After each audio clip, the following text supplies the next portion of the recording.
¿Cómo fue ese momento en donde vos dijiste, bueno, hasta acá llego como consultora, hasta acá llego trabajando para Catena, tengo que, a pesar de haber tenido un primer fracaso años antes, empiezo de nuevo con lo mío y hago esa apuesta tan grande de lo que fue después Dominios del Plata? ¿Cómo fue esa parte? Quiero que me cuentes si fue una noche cuando vos tuviste la epifanía o fue un proceso gradual en el que dijiste, bueno, el año que viene y te pusiste un objetivo. Mira, fue una mezcla de todo.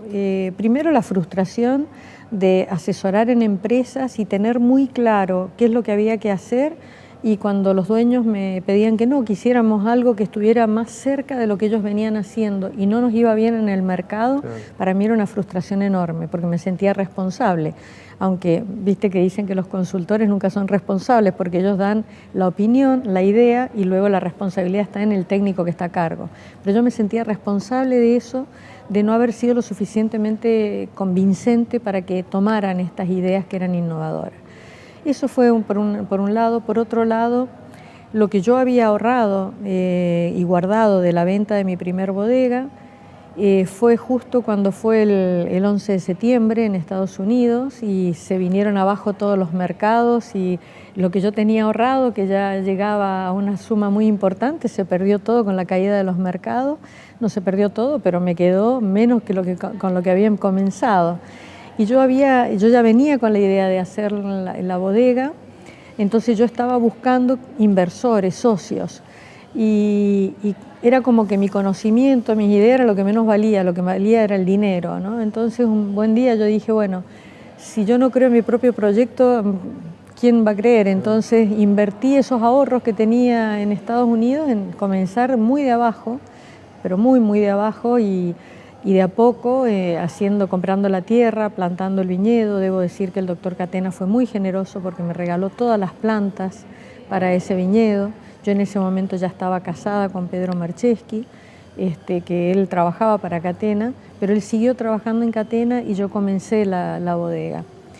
Y la verdad que empecé a vender y lo pensé distinto, o sea, dije, bueno, vamos un poquito para atrás. Yo comencé el proyecto invirtiendo ese dinero primero en desarrollar mercado, no en hacer la bodega, sino en desarrollar mercado. Entonces era lo más asertivo, porque era desarrollar en donde yo iba a tener verdaderamente la evolución de mi capital. Y como hacer vino es lo que mejor hago, alquilé una bodega, no invertí en una bodega, no tomé riesgos en assets, en cosas fijas. Yo me acuerdo siempre el libro Padre Rico, Padre Pobre. Cuando yo lo leí dije, bueno, yo no tuve un padre rico, padre pobre, pero verdaderamente es como que algo me iluminó que ese era el camino, ¿no? Poner el dinero a trabajar. Y la verdad que en 3 años, que es cuando compré la tierra para hacer la bodega, yo ya había quintuplicado el capital que había tenido, porque empecé vendiendo 2.000 cajas y cuando decidí hacer la bodega ya estaba vendiendo más de 20.000 cajas por año. Y me agarró la devaluación, se multiplicó el capital. La verdad que fue algo realmente un círculo muy virtuoso. El timing fue perfecto porque Argentina no existía en los mercados del mundo, por eso es mi involucración con Wines of Argentina, porque yo dije, bueno, salir a vender un producto que no existe en el mundo es un triple efecto, es muy difícil, es mucho más complicado, pero hay una gran oportunidad. Pero no una oportunidad para mí sola, una oportunidad para todos los argentinos. Entonces fue convencer a los colegas de que podíamos salir todos juntos y crear la categoría argentina. ¿Esto en qué año fue?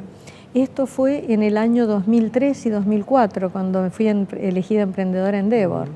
Y en el 2005 salimos con la primer campaña masiva de vino argentino vinculado al tango, porque esos 2 años los invertimos en estudiar cómo podíamos poner el vino argentino en el mundo, de qué manera el vino argentino podía ser tomado por el consumidor.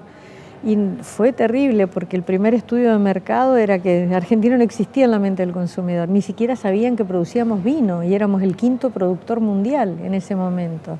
Pero claro, éramos el 6º consumidor, entonces nos tomábamos todo el vino que producíamos, quedaba muy poco remanente para exportar.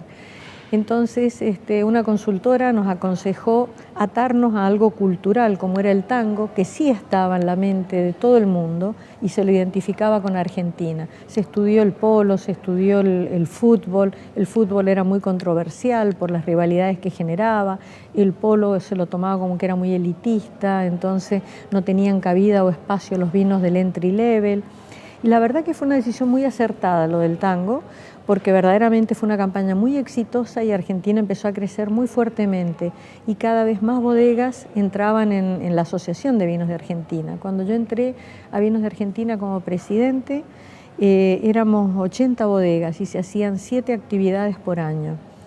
Y al cabo de los 2 años del periodo éramos 200 bodegas asociadas y hacíamos 300 actividades. Bueno, tuve 2 periodos, 4 años. En esos 4 años éramos 200 bodegas asociadas y hacíamos 360 actividades simultáneamente en todo el mundo.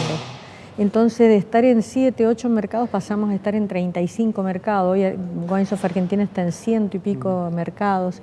Y fue realmente la unión hace la fuerza, ¿no? Convencer a otras bodegas y generar la categoría argentina.